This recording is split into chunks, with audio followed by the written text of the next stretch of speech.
الحمد لله وسلام على عباده الذين اصطفى.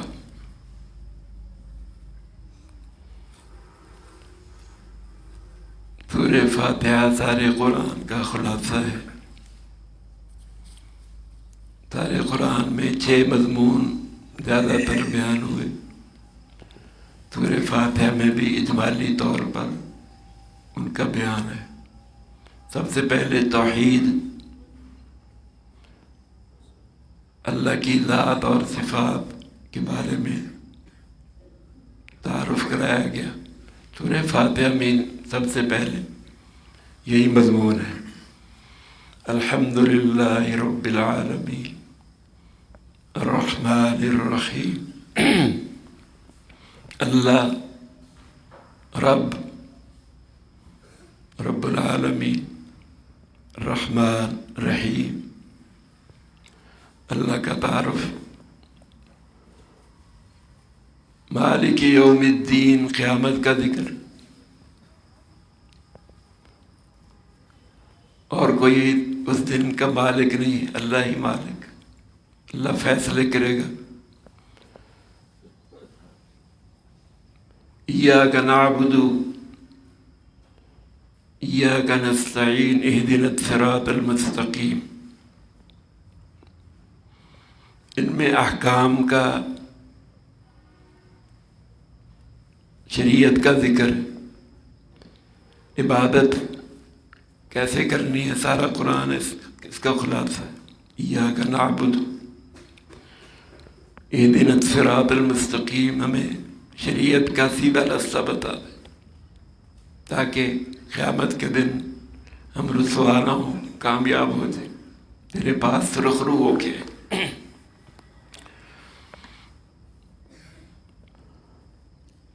رسالت کا ذکر ہے. صراط الذین انعمت علیہم،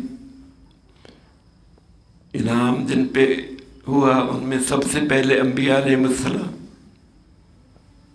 انعم اللہ علیہم من النبیین والصدیقین والشہداء والصالحین.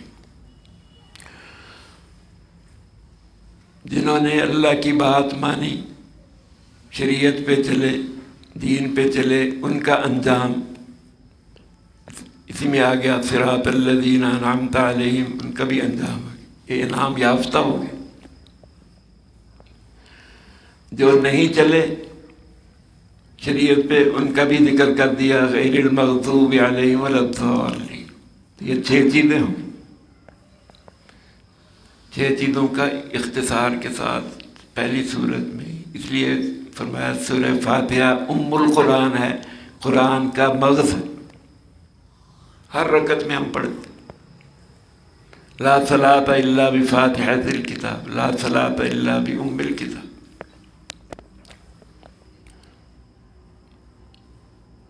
تو اللہ کا تعارف، آخرت کا ماننا، انبیاء علیہ السلام کا ماننا، شریعت کا اور احکام کا ماننا، ماننے والوں کا انجام، نہ ماننے والوں کا انجام.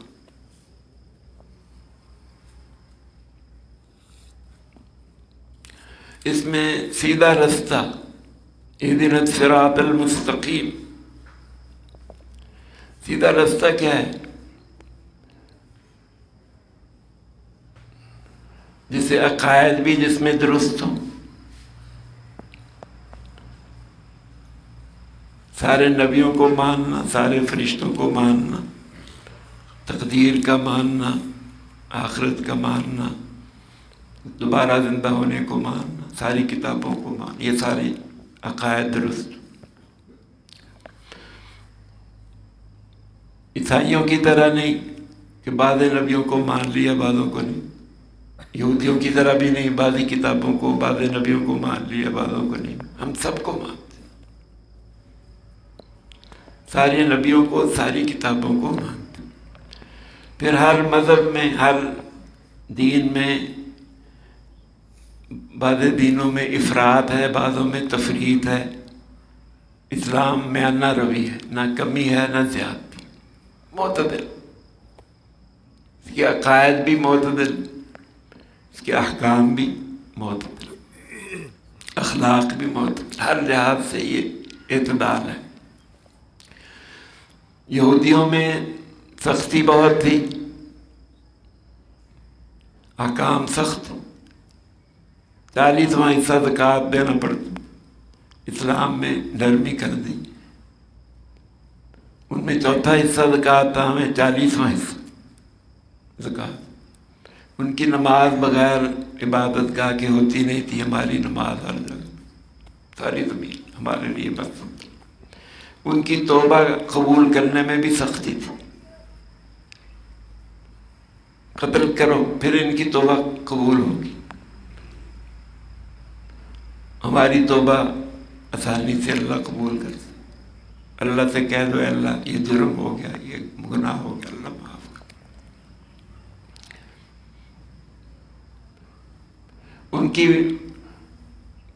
ان کا جسم اور کپڑے پاک ہونے کے لیے بڑے پاپڑ بیلنے پڑتے تھے، ہمارا جسم پانی سے بھی پاک، مٹی سے بھی پاک، تیمم سے بھی پاک۔ عیسائیوں میں بڑی نرمی تھی، ان کے لیے شراب بھی، سور کا گوشت بھی، خنزیر کا گوشت وہ کھاتے تھے، ہمارے لیے یہ دونوں ہی منع، کہ دونوں بے حیائی اور بے حیائی پیدا کرتے، عقل کو معوف کرتے۔ اسی طرح مذاہب میں بھی ہمارا مذہب جو ہے معتدل ہے۔ بعض جبریہ ہیں، وہ کہتے ہیں ہم مجبور ہیں، کچھ نہیں کر سکتے۔ بعض قدریہ ہیں، وہ کہتے ہیں ہم ہی تقدیر کے بنانے والے، اللہ کو مانتے، اللہ کی تقدیر کو مانتے، تو دونوں ہی گمراہ ہو گئے۔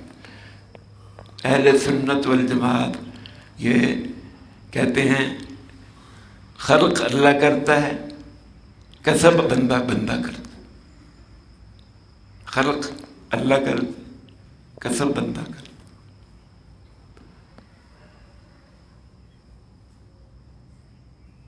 جیسے قتل کرنے کے لیے یہ کسب بندے کا ہے، جان نکالنا یہ اللہ کا کام، اس کے ہاتھ میں نہیں۔ جبریہ کہتے ہیں ہم بالکل ہی مجبور ہیں، ہم کچھ نہیں کر سکتے۔ جیسے ایک جبری وہ کسی باغ میں گھس گیا اور پھل توڑ کے کھانے لگ گیا، مالک نے پکڑ لی، کہنے لگا میرا اس میں کیا قصور ہے؟ جبری کہنے لگا میرا اس میں کیا قصور، یہ باغ بھی اللہ کا، پھل بھی اللہ کا، میں بھی اللہ کا۔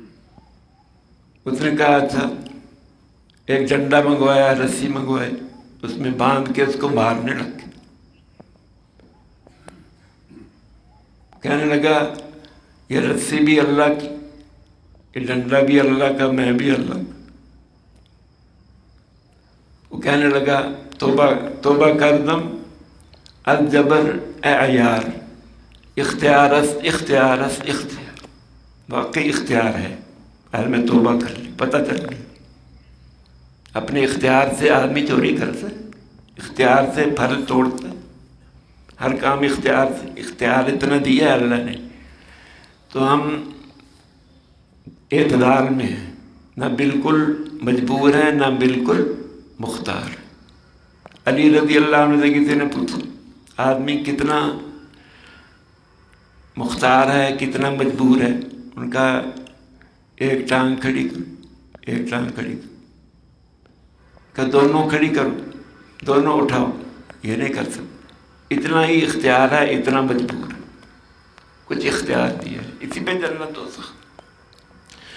اسی طرح اہل سنت والجماعت میں سے یہ سارے صحابہ کو مانتے ہیں، سارے اہل بیت کو مانتے ہیں۔ رافضی صحابہ کو گالیاں دیتے ہیں اور خارجی اہل بیت کو برا بھلا کہتے ہیں، دونوں ہی طریقے سے ہٹ گئے، صراط مستقیم سے ہٹ گئے۔ ہم یہ کہتے ہیں اہل بیت جہاز کی طرح ہے، بحری جہاز کی طرح ہیں، اور صحابہ ان کے ستارے ہیں۔ جہاز نے جانا کہاں ہے؟ ستاروں کو دیکھ کر۔ جہاز بھی ضروری ہے، ستارے بھی ضروری ہیں۔ اہل بیت کی کشتی میں، ان کے جہاز میں ہم نے سوار ہونا ہے، ان کی محبت لے کر پھر سفر شروع کرنا ہے، صحابہ کو دیکھ کر، صدیق کو دیکھ کر، فاروق کو دیکھ کر، عثمان رضی اللہ عنہ کو، سب سارے صحابہ کو دیکھ کر۔ یہ ہدایت، یہ سیدھے راستے میں۔ بعد حدیث کا انکار کر دیا، قرآن ہی ہمارے لیے کافی، یہ بھی صراط مستقیم سے ہٹ گیا۔ بعضوں نے فقہ کا انکار کر دیا، اماموں کو برا بھلا کہنے لگ گئے، اماموں کو ہی برا بھلا کہتے، فقہ کا ہی انکار کر دیا۔ ہم قرآن کو بھی مانتے ہیں، حدیث کو بھی مانتے ہیں، فقہ کو بھی مانتے ہیں، یہ سارا ایک ہی چیز، اسی کی تشریح ہے، یہ ساری دین کی تشریح ہے، اس کے بغیر چل ہی نہیں سکتے۔ ہمارے سارے محسن ہیں، قرآن کے جمع کرنے والے بھی ہمارے محسن، حدیثوں کے جمع کرنے والے بھی ہمارے محسن، سنت کو جمع کرنے والے بھی ہمارے محسن۔ اسی طرح اعمال میں، بعض اعمال میں بہت زیادتی کرتے ہیں، سارے رات نفل پڑھتے رہتے، ماں باپ کی خدمت نہیں، بیوی بچوں کا پتہ نہیں، یہ بھی اعتدال سے ہٹ گئے، افراط تفریط دونوں ہی۔ بعض بیوی بچوں کی خیر خبر میں نماز سے ہی غافل، کاروبار میں اتنے منہمک کہ جماعت ہی گئی، دین کا علم ہی، یہ بھی غلطی پر، یہ بھی سیدھے راستے سے ہٹ گئے۔ بعض معاملات میں گڑبڑ کرتے، نماز بڑی پڑھتے ہیں، معاملات میں صفر، کسی کو قرض دینا ہے، قرض ہی واپس نہیں کرتے، کسی کے ہمسائے کو تنگ کرتے، بیوی کو مارتے، نہ بیوی کا خیال، نہ بچوں کا، نہ ہمسایوں کا، نہ بڑوں کا، نہ چھوٹوں کا، یہ بھی غلطی۔ بعض اخلاق میں نماز پڑھتے ہیں لیکن اخلاق صحیح نہیں، تو ہر چیز کو دیکھنا ہے، غصہ کہاں کرنا ہے، کہاں نہیں کرنا، یہ سارا دیکھنا ہے۔ بعض غصہ کرتے ہی نہیں، بعض ہر بات پہ غصہ کرتے ہیں، جہاں کرنا ہے غصہ، شریعت کے کاموں میں غصہ ہے۔ آپ صلی اللہ علیہ وسلم ذاتی طور پر کسی سے غصہ نہیں ہوتے تھے، بدلہ نہیں لیتے تھے ذات کے لیے، لیکن دین کے لیے جب کوئی دین کی حدود کو پامال کرتا، سب سے زیادہ آپ غضبناک ہوتے۔ تو آپ صلی اللہ علیہ وسلم کی سیرت دیکھنی ہے۔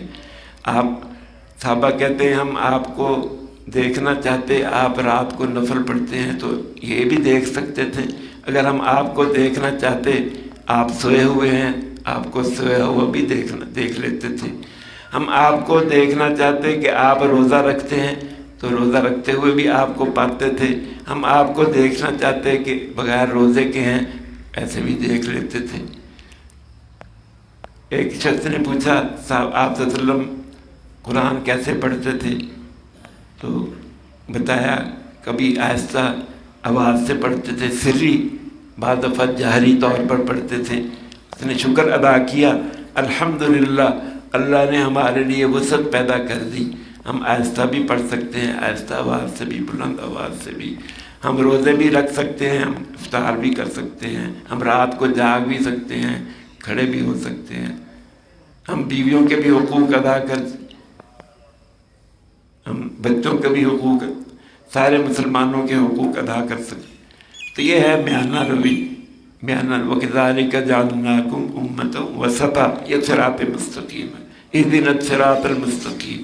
یہ اے اللہ ہم نے چلنا شروع کر دیا، ہمیں منزل مقصود پہ پہنچا دے۔ بعد چلنا شروع کرتے ہیں، استقامت نہیں ہے، استقامت کی بھی دعا کر، بعد رستے میں ہی گر جاتے ہیں، بڑے بڑے عبادت گزار، آخر میں انجام اچھا نہیں ہوا۔ اس لیے اهدنا الصراط المستقیم، منزل مقصود تک جب تک نہیں پہنچ جائیں، یہاں دشمن بہت ہیں، شیطان بھی، نفس بھی، برے یار بھی، کاروبار بھی، یہ ہمیں ہٹاتے ہیں۔ اے اللہ تو ہمیں صحیح طور پر منزل مقصود پہ پہنچا دے۔ اللہ ہم سب کو توفیق دے۔ الحمدللہ رب العالمین، والصلاة والسلام۔ ربنا آتنا في الدنيا حسنة وفي الآخرة حسنة وقنا عذاب النار۔